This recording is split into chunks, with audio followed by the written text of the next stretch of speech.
Дээхэн үед банкнаас зээл гаргаж өгсөн хүн 10%-ийг нь авдаг бичигдээгүй хууль байдаг байлаа.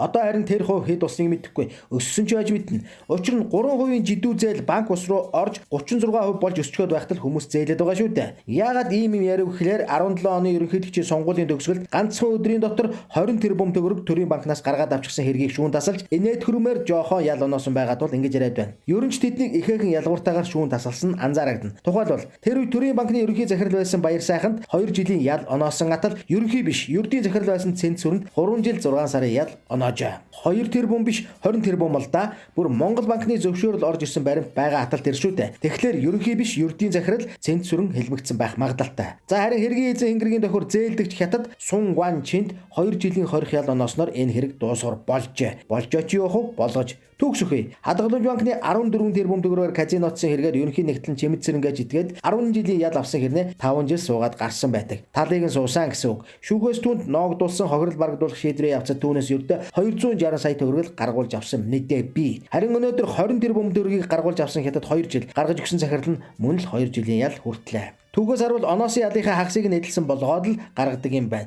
Тэгэхээр хойтон өдөрт мөнөөхөн Сун Гуан Чин наранд гараад хамсаатан Баяр сайхантайгаа хөтөлцөөд гүйж явах магадлал 100%. Харин төрийн банкнаас гаргуулж авсан 20 тэрбум төгрөгийн хувь заяа тодорхойгүй үлдэж байгаагаас гадна тэдэнд зээл олохыг зөвшөөрсөн хэрэгт нэр холбогдсон сангийн сайд чойж өсрөн суугарч хоцорлоо. Түрүүн бид зээл авч өгсөн хүн 10%-ийг нь авдаг тухайд өөрчсөн. Харин маань Баяр сайхан жилийн дараа шоронгоос гарчгаад дээд зэрэгээр тансаглаж явахыг бид харж байж мэдхэл юм. 20 тэрбумын 10% нь 2 тэрбум болно да гихчлэн бүрхэг харанхуй хэвээр үлдэж байгаа асуудлууд олон үлдлээ. Жилийн дараа өдөрт нэг чимээ сонсогдох байлгүй дээ.